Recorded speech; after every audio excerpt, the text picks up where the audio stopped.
ناظرین، یہ کہانی ہے ہنڈے کے فاؤنڈر چنگ چو ینگ کی، جو اپنی بچپن ہی سے جوانی تک بہت مشکل ترین وقت سے گزرا ہے اور بہت زیادہ دھکے کھائے ہیں، جو آگے 150 لاکھ کروڑ کی کمپنی بنائی ہے اور کوریا کے لیے ایک مثال قائم کی ہے۔ تو آئیے سب سے پہلے سمجھتے ہیں چنگ چو ینگ کی زندگی کے بارے میں۔ ناظرین، چنگ کوریا کے ایک شہر چوسن میں 19 نومبر 1915 میں پیدا ہوئے۔ چنگ کے 6 بھائیاں اور ماں باپ تھے۔ چنگ اپنے بھائیوں میں سب سے بڑا تھا۔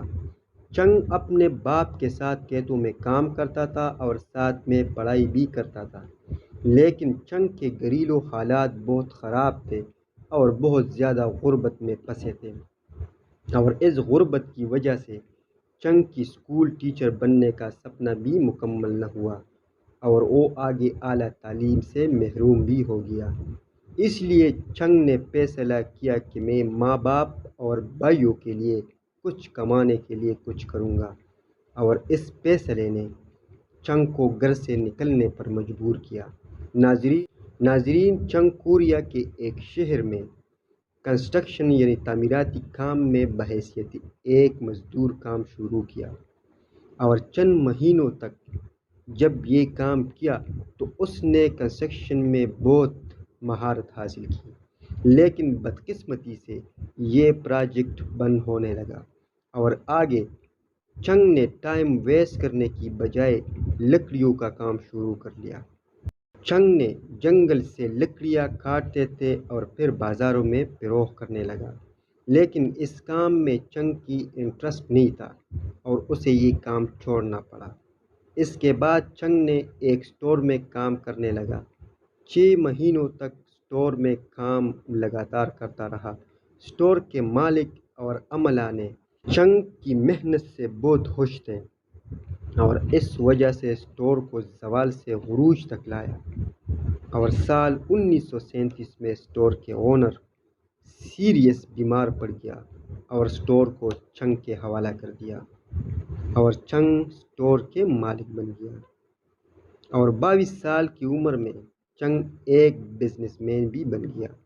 لیکن بدقسمتی سے ورلڈ وار 2 کے لیے تمام اسٹور کے اونرشپس آرمی نے لے لیا اور چنگ کو واپس زیرو پوائنٹ پر آ گیا۔ ناظرین، اس کے بعد چنگ نے ایک گیراج کھولا جس کا نام تھا ایڈو سروس گیراج۔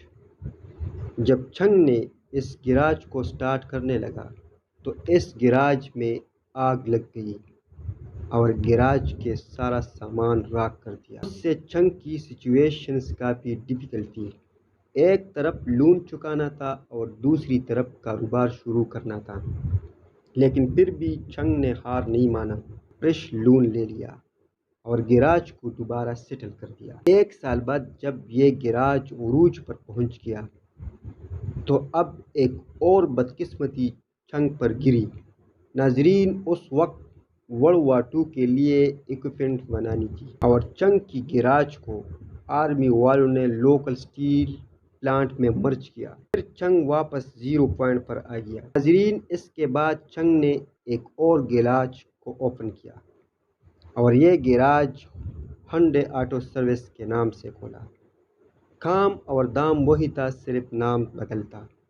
ناظرین، اس گیراج میں چنگ نے دن رات محنت شروع کی اور اس محنت کی بدولت 1 سال میں 80 سے زائد لیبرز اور اس کے حساب سے مشینری کو جمع کیا، اور سال 1967 میں چنگ نے اس گیراج کو ہنڈے موٹر کمپنی میں مرج کیا، اور اس بار چنگ کی قسمت واقعی بدلا اور اس کمال تک پہنچا کہ چنگ نے ہنڈے کارز بنانے کا کام بھی شروع کیا اور فیکٹری کو آگے ایک بڑی فیکٹری میں مرج کر دیا جس کا نام تھا ہنڈے موٹر۔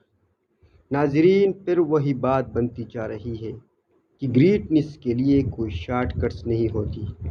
مطلب یہ ہے کہ کھیتوں میں کام کرنے والا اور خیالوں میں اسکول ٹیچر بننے والا اور آگے 150 لاکھ کروڑ کے فیکٹری بننے والا کے پیچھے یہ کلی حقیقت پڑا ہے کہ محنت، جذبہ اور لگن کبھی ضائع نہیں ہوتی۔